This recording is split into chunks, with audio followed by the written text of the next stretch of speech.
우박과 불이 이제 내리는 재앙입니다. 35절까지 내용이 꽤 길지만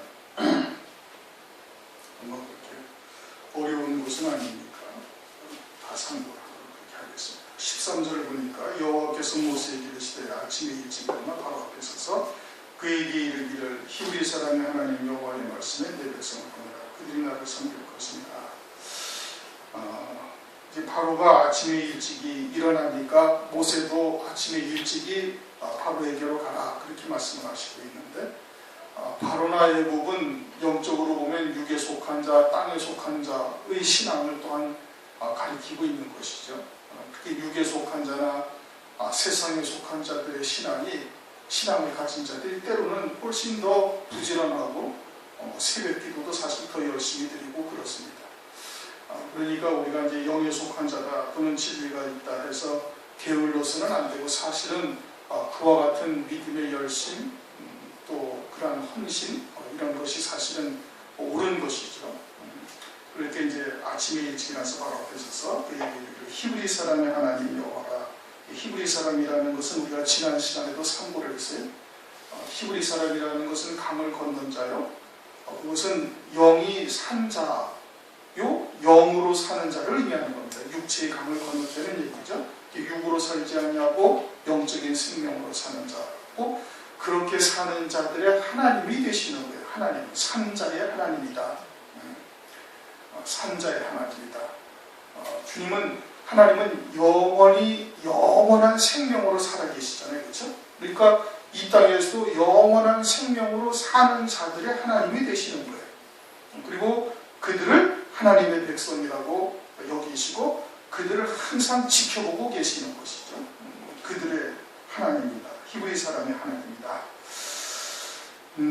히브리서 8장 10절을 보면은 내 법을 저희 생각에 두고 내 하나님의 말씀을 그들의 마음에 새겨놓고 나는 그들의 하나님이 되고 그들은 내 백성이 되리라 이렇게 말씀하셨어요. 그러니까 히브리 사람의 하나님이라는 것은 그와 같이 하나님의 생명의 말씀이 그 신비에 새겨져 있는 자들이어야 되는 겁니다. 영이 산 자일 뿐 아니라 강을 건넌 자, 영적인 생명으로 사는 자일 뿐 아니라 생명이 되는 그 말씀이 그의 신비에 새겨져 있어서 그 말씀을 믿는 믿음으로 살고 있는 자여야 그들의 하나님의 백성이 되시는 것이죠. 14절 내가 이번에는 모든 재앙을 내 마음과 내 신하와 네 백성에게 내려놓으러 온 천하에 나와 같은 자가 없음을 알게 하리라. 우박이 지금 7번째 재앙이라고 우리가 이야기를 하는데, 하나님께서 재앙이라고 표현하신 곳은 여기서부터가 재앙이에요. 그 이전에 악질이나 독종이나 또는 피게이파와 같은 이적들을 하나님으로서는 재앙으로 말씀하지 아니하신 거예요. 그런데 여기서부터는 이 모든 재앙을 내 마음과 내 신앙 하면서 이 우박으로 내리는 것부터 재앙이라고 말씀을 하고 계셔요. 그 이전에는 하나님은 재앙으로 주신 게 아니에요. 징벌로 주신 것이죠. 또는 이적을 보이신 거예요. 피로 변하게 하시는 것은 이적을 하나님께서 보이신 것이고, 그것은 재앙으로 내릴 게 아닌데 이제부터는 재앙이다 이렇게 주님께서 표현을 하셨어요. 성경에 그렇게 표현을 하셨어요. 그런데 이 재앙으로 내리는 부분에서부터는 반드시 모세가 행동을 합니다. 아론을 시키지 않아요. 악질과 독종도 모세를 통해서 하셨어요. 그리고는 재앙이라고 표현된 부분부터는 23절을 보면 모세가 하늘을 향하여 지팡이를 들매, 그래서 모세가 직접 뇌성과 우박과 또는 불이 내리는 길에 모세로부터 모세가 그 지팡이를 들으니까 그것이 시작이 되는 거거든요. 그러면 왜 재앙을 내리시는 때에 모세를 통해서 하나님께서 이를 역사를 하시는가? 이게 조금 문제인 겁니다. 왜 이전처럼 아론으로 시켜도 되실 일인데 그러면 이적이 안 나타나요? 나타나는 거예요. 아론이 이적을 부리는 것이 아니고 모세가 역사를 행하는 게 아니잖아요. 그 권능은 누구로부터 오는 거예요? 하나님으로부터 임하는 거예요. 그러면은 아론으로 하나 모세로 하나 뭐 별반 차이가 없을 것 같은데 왜 굳이 하나님께서 모세야 이제는 네가 손을 들어서 하늘에서 지팡이를 들어서 우박을 내리게 하고 막 불을 내리게 하느냐, 역사가 임하게 돼요. 이 다음도 계속 모세로만 역사를 하신다 이겁니다. 재앙을 내리시는데, 근데 왜 하나님께서 그렇게 하시는가? 그것은 하나님의 마음이, 하나님의 중심이 니네들 이제까지 내가 그렇게 많은 역사를 보였음에도 불구하고 계속해서 대적하고 대항하고 그러고 있으니 이놈들 어디 한번 맛 좀 봐라, 이런 중심이 아닌 거예요. 그런 것이 아니라 하나님께서는 지금이라도 이스라엘, 이 애굽에 속한 이 자들이 돌이켜 하나님의 전능하심을 믿고 하나님께로 돌이키게 하시기 위해서 지금 이와 같은 역사를 하시는 거예요. 만약에 그렇게 하나님께서 진노로 한 번에 딱 썰어보시다면은 그러면은 15절 말씀처럼 그냥 온역을 한 번에 일으켜가지고 전체를 그냥 단 일순간에 전부 다 전멸시킬 수가 있는 거예요. 그런데 그렇게 하지 아니하시잖아요. 그러니까 이것은 징벌을 하시는 건데, 하나님께서 재앙을 내리심에도 불구하고 재앙 가운데 하나님께서 긍휼을 베풀고 있다라는 것을 암시하고 있는 겁니다. 그 뜻을 내포하고 있는 거예요. 그러니까 모세는 민수기 12장 3절을 가면은 지면에서 온유함이 가장 승한 사람이 모세인 거예요. 가장 온유한 자예요. 하나님이 인정하실 때 가장 온유한 자예요. 왜요? 하나님의 마음이, 하나님의 중심이 어떤지를 알고 있으니까 그러는 거예요. 그러니까 때로는 이스라엘 백성들이 광야에서 하나님을 대적하고 원망하고 불평하고 할 때 하나님께서 내가 이 백성들을 다 쓸어버리겠다 할 때 모세가 말리지 않습니까? 그럼 모세는 자비롭고 하나님은 그냥 뭐 밴댕이 속처럼 그냥 쪼가가지고 그냥 쫙 말하고서 모세로 다시 하나님의 백성을 세우겠다, 그런 하나님이십니까? 아니란 말이에요. 아브라함이 소돔성을 갖다가 중보할 때 그럼 하나님은 아주 그냥 인색하고 그냥 조금만 잘못하면 내리치시는 하나님이고 아브라함은 인자한 인간이고 그래서 그런 건가요? 아니란 말이에요. 그럼 아브라함을 통해서 뭘 나타낸 거예요? 아브라함을 통해서 하나님의 중심이 그러하신 것을 아브라함을 통해서 나타낸 거예요. 마찬가지로 모세가 지면의 온유함이 가장 승한 모세를 통해서 하나님의 중심이 지금 모세가 하나님의 중심된 그런 마음을 가지고 재앙을 내리는 거예요. 어디 니들 이제까지 우리를 갖다가 골탕 먹이고 애 먹이고 그렇게 여러 가지 재앙을 내렸는데도 내보내지 않고 그냥 있었지? 어디 한번 죽어봐라 하고서 재앙을 내리는 게 아니다 이거예요. 하나님이 그러하신 것이 아니고 모세도 그러한 중심으로 지금 하나님과 똑같은 중심으로 팔을 들고 우박의 재앙을 내리고 있음을 말씀을 하고 있는 거예요. 만약에 아론으로 시켰으면 아론은 어떻게 했겠어요? 너희들 우리 430년간 괴롭혔지. 그리고 지금까지 하나님의 역사를 6번이나 봤는데도 너희들이 지금도 계속해서 반복해서 강박한 마음을 가지고 내보내지도 않았지. 어디 니들 한번 이놈들 맛 좀 봐라 하고 아주 그냥 강박한 마음으로 내리쳤을 거 아니겠어요? 그러니까 하나님께서는 아론으로 시키지 아니한 거예요. 모세로 팔을 들어서 재앙을 내리게 하시는 이유는 하나님이 아주 진노의 대접을 쏟아붓을 때 그냥 아주 긍휼히 여기는 마음으로 재앙을 내리고 있음을 말씀을 하고 있는 거예요. 그것이 가장 지면에서 온유함이 승한 모세를 통해서 이루시는 역사임을 말씀을 하고 있는 겁니다. 이것은 무엇을 의미하고 있는 거 아니에요? 요한계시록 11장을 가면 두 증인이 등장을 해요. 두 증인이 등장을 해서 두 증인이 하늘을 닫아 비를 오지 아니하고 그리고는 자기들을 헤아려 하는 자들에게 여러 가지 재앙으로 땅을 친다고 말씀하고 있어요. 그 땅을 친다는 것은 하나님의 백성들에게 그 재앙이 임하게 하는 거예요. 그런데 그 재앙이 임하게 하는데 니네들이 나를 대적해? 어디 한번 맛 좀 봐라 하고 그냥 죽이고 싶은 마음으로 어떤 분노한 마음으로 재앙을 내리는 것이 아니라 그 두 증인이 하나님의 일 맞은 종들이에요. 그렇죠. 하나님의 일을 이마에 맞았다. 살아계신 하나님의 일을. 그럼 하나님의 중심과 어떻게 되는 건 똑같은 마음을 가지고 긍휼히 여기는 마음으로 불쌍히 여기는 마음으로 그 여러 가지의 재앙을 내리고 있어야 된다는 것을 말씀을 하고 있는 겁니다. 하나님의 뜻과 똑같은 중심으로 재앙을 내려야 되는 거예요. 그러지 않냐고 그냥 원수 같듯이 그냥 분노가 치밀어서 그냥 니네들 어디 한번 맛 좀 봐라 하고서 재앙을 내려서는 아니 되는 거거든요. 그러니까 모세를 통해서 하나님께서 반드시 이 다음에는 계속해서 모세를 통해서만 재앙을 내리셔요. 그 재앙은 하나님께서 니네들 어디 한번 맛 좀 봐라 이런 중심으로 내리시는 게 아니다. 그럼에도 불구하고 하나님께서 긍휼히 여기시고 불쌍히 여기시는 중심으로 그들을 갖다가 대하고 있음을 지금 말씀을 하시고 있는 거예요. 그것은 장차 환난날에 사역할 두 증인들이 그와 같은 중심이어야 한다는 것을 말씀을 하고 있는 것이고, 그것은 하나님의 온전한 사랑과 하나가 되어져야 그러한 중심으로 사역을 감당할 수가 있는 거예요. 그러려면은 오늘날 그러한 중심이 무엇인지를 깨닫고 있어야 되는 거예요. 깨닫고 그러한 하나님과 완전한 입맞은 종들과 같은 중심으로 되어질 것을 위해서 하나님께 구해야죠. 그럼 우리가 하고 싶다고 되는 것이 아니라 하나님께서 하나님의 영을 부어주셔서 하나님의 마음과 같은 온전한 진리의 사랑으로 하나가 되어졌을 때 그와 같이 긍휼히 여기는 마음으로 바라볼 수가 있는 거예요.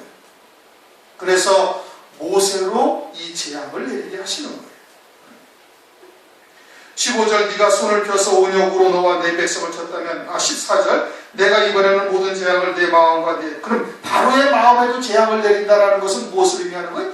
바로가 그와 같은 역사를 보고도 돌이킬 수가 없는 거예요.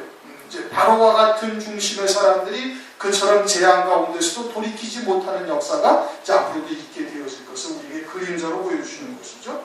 내 신하와 내 백성에게 내려 너로 온 천하에 나와 같은 자가 없음을 알게 한다. 온 천하에 나와 같은 자가 없다라는 것을 알게 한다. 왜? 그것은 하나님이 그와 같이 긍휼히 여기시면서 불쌍히 여기시면서 내리시는 재앙이라는 것을 깨달아서 하나님과 같은 자가 없음을, 하나님과 같으신 분이 없음을 알게 하리라 이겁니다.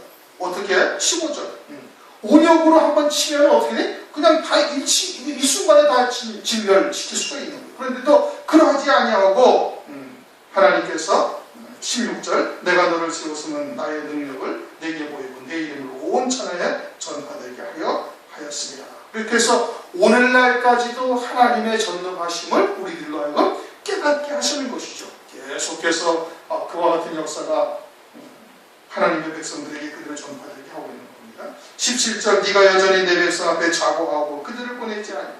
자고하다라는 것은 교만하다는 거예요. 누구 앞에서? 하나님의 백성 앞에서. 왜? 그들에게 하나님의 이름이 있으니 하나님 앞에 교만한 거예요. 그럼 바로에게 그 권세를 누가 주셨어요? 하나님이 주신 거예요. 하나님이 주신 권세를 가지고 하나님께 영광을 돌려야 되는데 하나님 앞에 영광을 돌리지 못하고 있으면 그것이 교만이에요. 그러니까 내 백성 앞에 자고하고 그들을 보내지 아니하느냐? 내 이름 앞에 내가 중한 우박을 내리리니 애굽의 계곡 이래로 그와 같은 것이 있지 않을 것이다. 중한 우박을 내린다.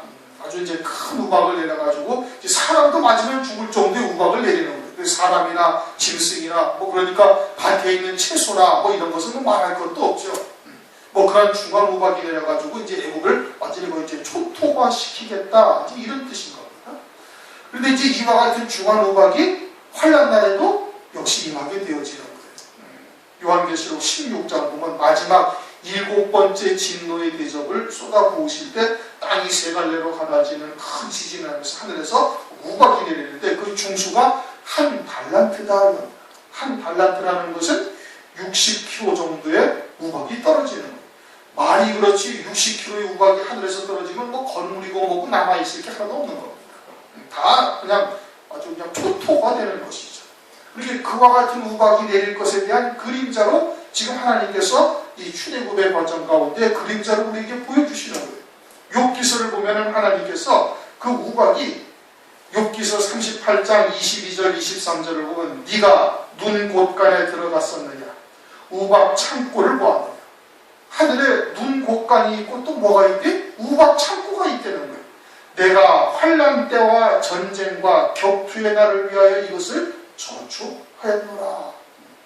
하나님께서 환난의 때 쓰시려고 그것을 이미 저축을 다 해놓으셨다는 거예요. 그래가지고 환난 날에 아주 중수가 한 달란트나 되는 우박이 떨어지게 하나님께서 하시는 것이고, 그러면 출애굽의 과정에서 7번째 재앙으로 큰 우박이 하늘에서 내려가지고 사람이나 짐승이나 다 죽을 정도로 내린 것은 이건 하나의 그림자인 것입니다. 이것은 아주 가볍게 하나님께서 이렇게도 하실 수 있음을 우리에게 보여주시는 것이죠. 그래서 온 천하에 전파되게 한다. 지금까지도 전파되고 있는 것이고 그렇게 내리실 것을 우리가 전혀 의심치 않게 되는 것이죠. 19절 이제 보내어 네 생축과 네 틀에 있는 것을 다 모으라. 사람이나 짐승이나 무릇 틀에 있어서 집에 돌아오지 않는 자에게는 우박이 그 위에 내리니 그것들이 죽으리라 하셨다 하십니다. 하나님께서 사실은 이렇게 경고하지 아니하고도 우박 그냥 내리면은 그것이 하나님의 역사라는 것을 이제는 다 알아야 애국 사람들이. 그런데 굳이 모세를 바로에게 보내가지고 이야기를 하셔야 돼요. 그리고서는 우박을 내릴 테니까 다 들리라. 하나님의 사랑과 하나님의 긍휼이 있고 피할 길도 하나님께서 아직은 알려주고 계시는 거예요. 알려주고 계시는 것이죠.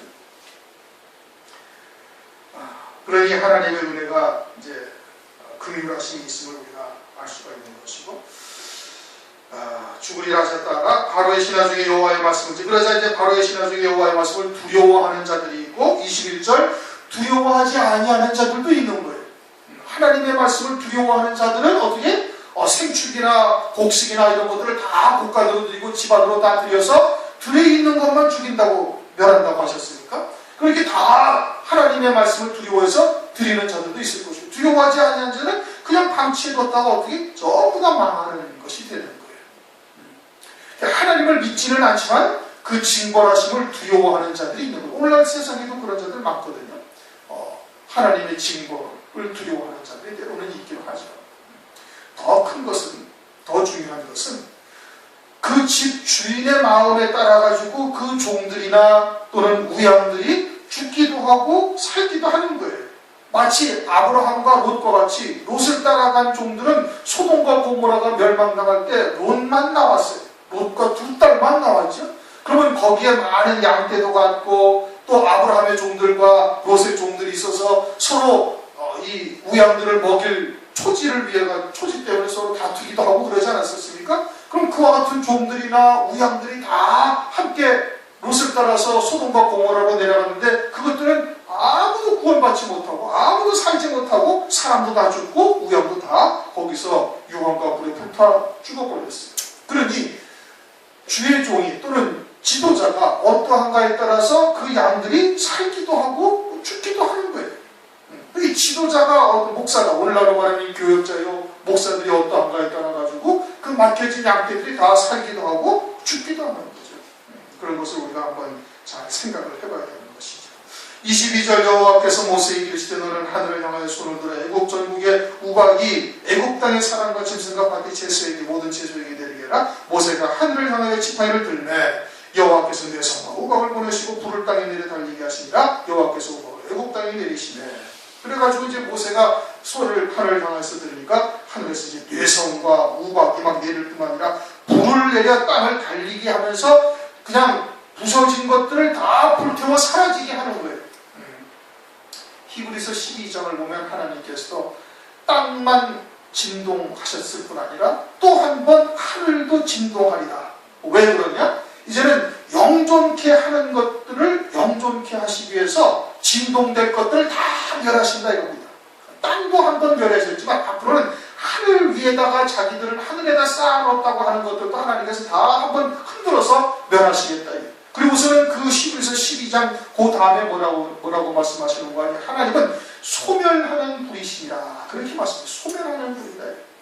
뭘 소멸시켜요? 땅에다 쌓아놓았던 것 또는 하늘에다 자기들이 쌓아놨다 하지만은 진동될 것들을 하나님께서 다 소멸시켜버린다 이겁니다.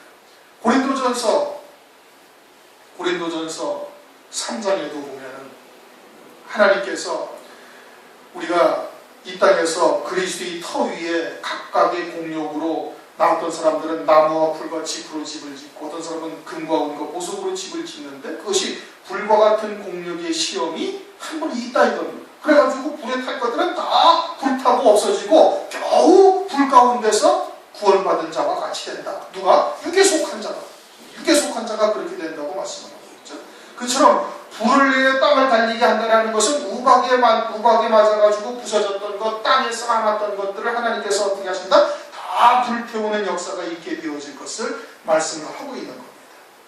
그러면서 24절 우박의 내림과 불덩이가 우박에 섞여 내림이 심히 맹렬하니 애국 전국의 그 개국 이래로 그 같은 것이 없던 것이라.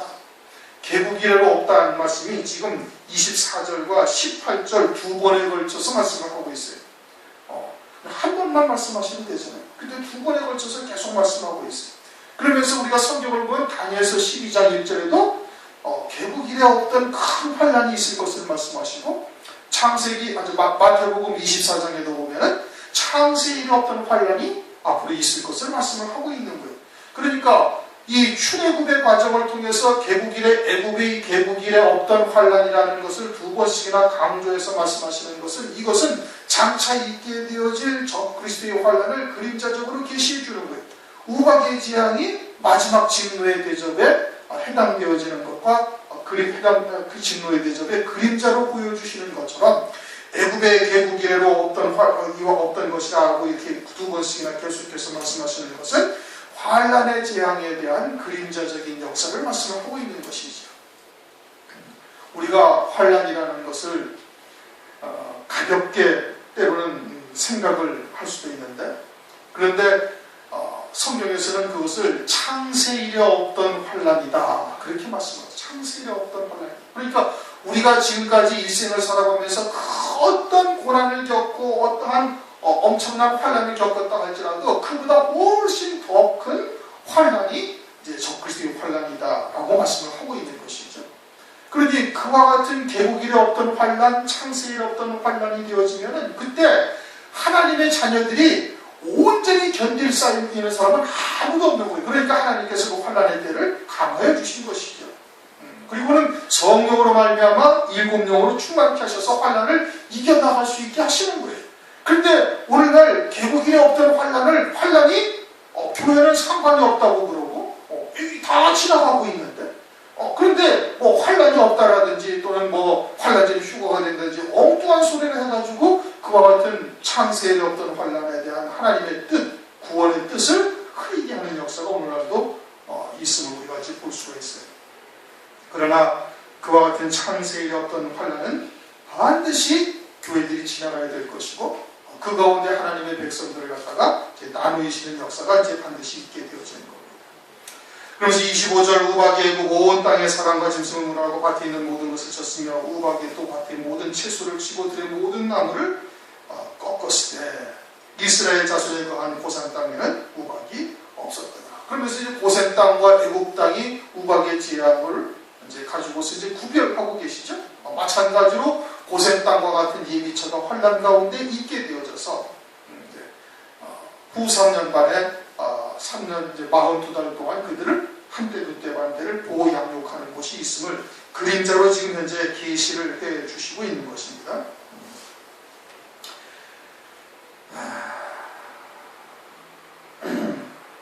밭의 채소나 나무를 꺾었다라는 것은 그들의 먹을 양식이나 열매가 하나도 없게 되었다 이 뜻인 겁니다. 후 3년 만에 되어지면 하늘이 종이축이 말리듯이 사라지고 그리고 태양이 총담같이 해가 총담같이 검어진다고 계시록 6장에 말씀하고 있어요. 5번째, 6번째 재앙부터 그와 같은 역사가 나타나거든요. 하늘에 해가 총담같이 그냥 어두워지고 하늘이 종이축 말리듯이 사라졌다는 것은 진리의 빛으로 비추시는 역사가 완전히 사라졌다는 얘기고, 그리고 하늘에 예비된 영광도 완전히 종이축 말리듯이 또로로 말려가지고 전부 다 이제 없어졌다는 얘기. 그럼 후 3년 만에 그 진노의 심판을 받는 자들은 전혀 열매되지 못하는 것이고 그냥 하나님의 진노의 심판을 받고 영원한 멸망에 떨어지게 되어질 것을 말씀을 하고 있는 것이죠. 채소를 치고 들의 모든 나무가 꺾였다라는 것도 거의 같은 의미가 되는 겁니다. 27절 바로가 사람을 보내어 이제 이게 시간이 자꾸 지나가네. 바로가 사람을 보내어 모세와 아론을 불러 그들에게 이르니 나는 너희 여호와는 의로우시고 나는 악하도다. 그런데 이것은 온전한 회개가 아니에요. 왜? 그 뒤에 가면 다시 마음이 깜빡해지거든요. 그러니까 이것은 거짓 회개인 거예요. 그러면서 28절 다 같이 읽어봅시다. 여호와께 구하여 이 내성과 우박을 그만 그치게 하라. 내가 너희를 보내리니 너희가 다시는 머물지 아니하리라. 우박과 내성을 딱 그치게 하려면 이스라엘 백성들 너희들 지금 나가라 하면 돼요. 그렇죠? 그런데 지금 바로가 뭐라고 해? 우박과 내성을 그치게 하라. 그러면은 내가 너희들을 내보내겠다. 그렇게 얘기해요. 지금 거꾸로 지금 바로가 얘기를 하고 있는 거예요. 우박과 내성을 그치게 하려면 그냥 이스라엘 백성들을 많이 내보내면 된다니까. 그런데 지금 그렇게 하지 않냐고 어떻게? 우박과 내성을 그치면 그러면 내가 너희를 내보내겠다. 하나님 아버지 이 환란 환란과 이 고난만 지나고 나면 내가 교회에 충성하게 하는 것과 똑같은 겁니다. 그렇죠? 이 고난만 지나고 나면은 내가 교회를 위해서 아주 헌신할게요. 그럴 게 아니라 교회를 위해서 헌신하면은 그러면 고난과 환란의 때가 지나갈 수가 있는 거예요. 하나님의 뜻을 깨닫고 믿음으로 하나님과 하나가 되어지면은 그러면은 그와 같은 역경에서 벗어날 수가 있다니까요. 그런데 지금 거꾸로 얘기를 하고 있는 문제만 닥치면은 그냥 그것 때문에 그냥 곤두박질 치고 예배도 빠지고 엉망진창이 되어지고 저도와 슬러브만 헤매면서 그러면서 이 문제가 해결되어지면 내가 교회 나가지요. 그것은 지금 이 대답하고 똑같은 겁니다. 나오면은 해결되는데 그러지 아니하고 그냥 문제부터 해결되기를 하려면 바로와 같은 중심이기 때문에 그래요. 육에 속해 있기 때문에 그래요. 육신이 우선인 거예요. 영이 우선이 아니라 영으로 사는 자라면은 영이 하나님께 이끌려 먼저 주 앞에 나오는 게 우선인 것이지. 그렇잖아요. 그런데 그러지 아니하고 육신으로 살고 있으니까 계속 육신이 주장하는 대로 흔들리고 있는 거예요. 지금 바로가 지금 그 모습으로 지금 그대로 나타나고 있는 거예요. 내성과 우박을 끝이게 하면 내가 이스라엘 너희들을 내보내겠다. 그럴 것이 아니라 이스라엘을 내보내면 내성과 우박은 끝이는 거예요. 거꾸로 알고 있는 것이죠. 육에 속한 자는 항상 뒤집어서 보고 있는 거예요. 빛을 어둠으로, 어둠을 빛으로, 단 것을 쓴 것으로, 쓴 것을 단 것으로. 그런데 얘기해줘도 못 알아듣는 일이 문제인 겁니다. 29절 모세가 그에게 이르되 내가 성에서 나가자 내 벗은 내 손을 여호와를 향하여 피 흘리니 그리하면 내 성이 그치고 그렇게 이제 된다. 그래가지고 이제 내 성이 그치게 되니까 30절 그러나 왕과 왕의 신하들 여호와의 맞이도 뒤와한 줄을 내가 아나이다. 모세는 이미 이제 들어서 하나님으로부터 어디까지 가야 될 것을 모세는 이미 알고 있는 거예요. 알고 있으니까 두려워하지 않을 줄을 안다. 그런데 이제 31절, 32절을 다 같이 읽습니다. 시작. 때에 보리는 이삭이 나왔고 삼은 꽃이 피었으므로 삼과 보리가 상하였으나 그러나 밀과 남획은 자라지 아니하므로 상하지 아니하니라. 세상에 지금 우박의 재앙을 내리고 있는 판이에요. 그렇죠? 그래가지고 들에 있는 모든 채소나 나무도 다 그냥 박살이 나고 초토화 되고 그리고서는 막 짐승까지도 다 들에 있으면 사람이든 짐승이든 다 우박에 맞아서 죽을 이 판국인데 그런데 새삼스럽게 보리 우는 이삭이 나오고 삼은 꽃이 피었으므로 삼과 보리는 상하였으나 밀과 남획은 자라지 아니하므로 상하지 아니하였더라 라고 딱 말씀을 하시는 거예요. 이거는 지금 이 애국 백성들이 이 재앙을 우박의 재앙을 겪고 있는 거하고는 완전히 동떨어진 얘기예요. 그럼 이게 뭘 말하는 거예요? 그러니까 개국 이래 어떤 아주 큰 환란이라는 것을 지금 두 번이나 강조하시면서 이 말씀을 넣은 것은 이것은 어디를 무엇을 염두에 두고 성경을 기록해 놓으신 거니 이 적그리스도의 환란, 7년 환란을 두고 지금 기록을 해 놓으신 거예요. 그렇게 보리라는 것은 열왕기하 4장 42절 처음 익은 식물이다 이겁니다. 그러면서 그 처음 익은 식물이 무엇을 의미하는가 하는 것은 계시록 14장 4절에서 딱 설명을 하고 있어요. 14만 4천의 종들이 계시록 14장 1절 하늘의 시온산에 어린 양과 함께 서 있고 그러면은 14장 4절에 이 사람들은 처음 익은 열매로 구속을 받은 자들이다. 그렇게 말씀을 하고 있어요. 하나님께 처음 익은 열매로 아주 그냥 익은 열매로 하나님 앞에 구속된 자들, 하나님께서 그들 기꺼이 아주 그냥 처음 익은 열매로 받으신 자들이다. 누구? 14만 4천이 어디에 있는데? 시온산에 있어요. 14만 4천이 7장에서 나와가지고는 14장에는 시온산에 있으니 순교하는 거예요. 그러니까 보리라는 것이 처음 익은 식물인데 그 처음 익은 식물이라는 것은 그와 같이 첫째 부활의 영광을 입게 되어질 자들의 대표를 지금 두고 말씀하시는 거예요. 그렇게 보리는 이삭이 패었고 그래가지고 그 이삭이 패어가지고 이삭이 다 망가졌다 이겁니다. 뭐에? 우박이에요. 그러면 그걸 뭘 말했다는 거예요? 순교했다는 거예요. 그 다음에 삼도 꽃이 피었다는 것은 이미 다 익었다는 얘기죠. 그렇죠? 삼이라는 것은 아주 고운 삼의 그런 실로 짜는 것은 세마포고 굵은 베옷으로 짜는 것은 그것은 이제 회개할 때 있거나 초상연할 때 우리는 초상연할 때 있거나 하는 그와 같은 옷이에요. 이게 굵은 베옷을 입게 되어지면 어떻게 돼? 막 몸이 거칠고 거꾸롭고 하는데 그런데 여호수아서 2장 6절을 보면 라합이 이스라엘 정탐꾼 둘을 지붕에 펼쳐놓은 3대에 숨겼다. 그렇게 말씀하고 3대에 숨겼다는. 그러니까 라합이 지붕 위에 펼쳐놓은 3대에다가 이스라엘 정탐꾼 2명을 갖다가 딱 숨겼어요. 그것은 라합의 신앙이 이미 죽음을 각오한 신앙이다 이 뜻인 겁니다. 그러한 삶의 꽃이 폈다라는 것은 순교의 신앙으로 서 있다는 것을 의미하는 것이고 14만 4천은 그러니까 보리는 14만 4천의 종들을 의미하는 것이고 3은 순교하는 성도들을 의미하는 거예요. 죽었을 때 3배옷을 입지 않습니까? 배옷을 입고 그와 같은 중심으로 이미 라합이 되어져 있다는 것을 말하는 것이고 보리와 3이 상하였다는 것은 그처럼 순교했다는 것을 의미하는 거예요. 보리는 14만 4천 처음 익은 열매를 말하는 것이고 3은 순교한 성도들을 말하는 거예요. 무엇에 의해서 그러는 그 우박의 재앙을 통해서 이게 개국 이래 없던 환란 가운데 개국 이래 없던 재앙인데 개국 이래 없던 창세에 없던 환란 가운데 그렇게 순교할 것을 말하고 있는 것이고 밀과 나멕은 어떻게 됐다? 밀과 나멕은 자라지 아니함으로 상하지 아니하였다. 밀은 알곡에 들어가는데 나멕은 짐승의 먹이입니다. 호밀이라고 해가지고 짐승의 먹이인 거예요. 밀은 알곡에 그나마 늦게 추수가 되어져서 먹는 양식이 되는 것이죠. 사람들이 먹을 양식이다. 사람들이 먹을 양식이라는 것은 하나님이 드실 양식이라는 뜻이죠.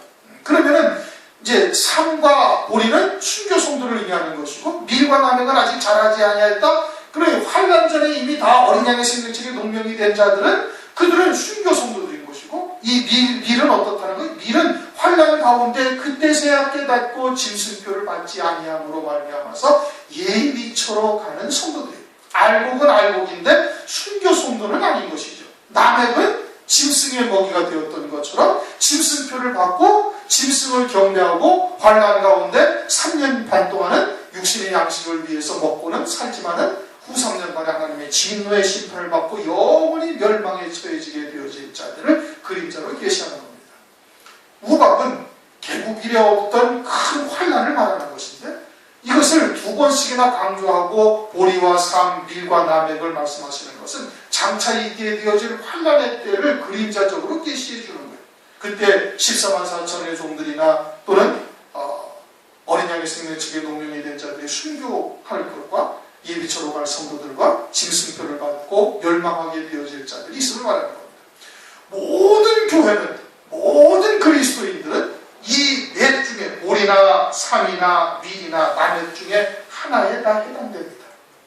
어디에 들어가든지 모든 교회의 성도들 그리스도인들은 이 넷 중에 하나에 다 들어가는 거예요. 보리에 들어가서 첫째 벌의 영광을 입고 금멸요관을 쓰는 자리에 있든지 순교 성도가 되어져서 첫째 벌의 영광을 입고 그리스도와 함께 왕 중에 하나가 되어져서 왕으로 다스리는 영광을 입든지 아니면 예비처로 가서 혈육으로 그대로 휴거되어져서 환란 후에 그리스도의 나라에서 2000년 동안 생육번성하는 그와 같은 백성으로 살든지 아니면 나멕처럼 짐승의 먹이가 되어져서 영원한 멸망에 처해지게 되든지 이 네 중에 어디에든지 다 들어가게 되어져 있는 것이죠. 그것을 지금 말씀을 하고 있는 겁니다. 그러니까 개국 이래 없던 아주 큰 이 재앙이라는 것을 2번씩이나 강조하시면서 그것은 창세 이래 없던 환란이라는 것을 아주 은연중에 말씀을 하시고 있는 거예요. 뒤에 재앙도 마찬가지거든요. 그런데 앞에 악질 독종은 안 그랬나요? 다 그렇단 말이에요. 그런데 굳이 개국 이래 없던 재앙이라는 것을 2번씩이나 연거푸 강조하시면서 하시는 말씀이 보리와 삶과 밀과 나멕이라는 완전히 전혀 다른 지금 의미를 지금 말씀하고 있는 거예요. 그러니까 주님께서 지금 성경에다가 7번째 재앙인 우박 재앙을 말씀하시면서 이것을 통해서 장차 있게 되어질 저 그리스도의 환란에 대한 뜻을 담고 계시다라는 것을 우리가 볼 수 있는 겁니다. 33절 모세가 바로를 떠나 성에서 나가서 여호와를 향하여 손을 펴매 내 성과 우박이 그치고 비가 땅에 내리지 아니하니라. 바로가 비와 내 우박과 내 성이 그친 것을 볼 때 다시 범죄의 마음을 완강케 하니 그와 그 신하가 일반이라. 바로의 마음이 강팍하여 이스라엘 자손을 보내지 아니하였으니 여호와께서 모세에게 말씀하신 것 같더라. 환난 때가 되어지면 후 3년 만에는 회개하고 싶어도 회개가 아니 되는 겁니다. 그 마음이 이미 재앙이 임한 거예요. 그러니까 바로가 이와 같은 것은 이미 그들도 그러하게 되어질 것을 그림자적으로 계시해 주는 겁니다. 결국은 완전한 멸망에 떨어지게 되어지는 것이죠. 하나님께서 그와 같은 기회를 주심에도 불구하고 스스로 마음을 자꾸 강팍하게 하는 거예요. 악한 자의 조종을 받게 되어지면, 마귀의 조종을 받게 되면 계속해서 이렇게 가는 겁니다. 그러므로 히브리 사람의 하나님이 되시는데 히브리 사람이 되었다는 것이 이것이 하나님의 엄청난 은혜인 겁니다. 그 전에도 한번 여러 차례 얘기를 한 적이 있었죠. 요한복음 11장을 가면 나사로가 죽었을 때 주님이 오셔가지고 마르다와 대화를 하면서 마르다에게 나사로가 다시 살 것을 말씀하시니까 마르다가 뭐라고 그래? 마지막 날 부활에는 다시 살 줄을 내가 믿나이다. 그러니까 주님께서 나는 부활이요 생명이 나를 믿는 자는 죽어도 살게 했고 살아서 믿는 자는 영원히 죽지 아니하리라. 네가 이것을 믿느냐? 마르다는 지금 죽으면서 죽고 나면은 먼 뒷날 마지막 날에 다 부활하리라는 것을 알고 있어요. 그런데 오늘날 그리스도인들이 다 그렇게 합니다. 거의 90% 이상, 90%고 뭐 한 10명 중에 9명 반 이상은 다 그렇게 알아요. 오늘날 우리가 정말 영원한 생명으로 사는 존재라는 것을 깨닫지 못하고 있는 거예요. 그럼 그걸 모른다는 것은 뭘로 살고 있다는 거예요? 전부 다 육으로 살고 있다는 얘기예요. 육신으로 살고 있다는 거예요. 땅에 속해서 살고 있고 세상에 속해서 살고 있다는 거예요. 그러면서 전부 다 하늘나라는 다 이야기를 하고 있어요. 그것은 뭐예요? 나중에 마지막 날에 부활해서 그리 갈 것은 다 알고 있다는 마르다의 신앙과 다를 바가 하나도 없는 거예요. 그런데 그 가운데서 하나님께서 이 택한 백성들이 예수와 함께 이미 우리는 육신은 죽은 자요 그리스도 안에서 새 생명 가운데 사는 거듭난 존재요 그 영원한 생명으로 지금 살아가는 존재가 되어지게 하셨다는 것은 엄청난 하나님의 은혜를 입은 겁니다. 그들은 환난 날에 반드시 구원받습니다. 그 생명으로 사는 자는 반드시 구원받는 거예요. 뭐 보리가 되든 삼이 되든 밀이 되든 반드시 구원받는 거예요. 그러나 남핵과 같이 멸망당하는 자들인데 그 남핵처럼 멸망당하는 자들은 누구예요? 육으로 사는 자들이에요. 그들은 구원받기가 상당히 어렵다라는 것을 성경이 이제 말씀하시고 있는 것이죠. 우리가 이제 모세를 통해서 우리가 환난 날에 어떠한 중심이어야 되는지를 다시 한번 우리가 깨달았으니까 이제 우리가 그와 같은 중심이 되기를 위해서 늘 기도하셔야 되는 겁니다. 통속을 잠시 기도하시죠.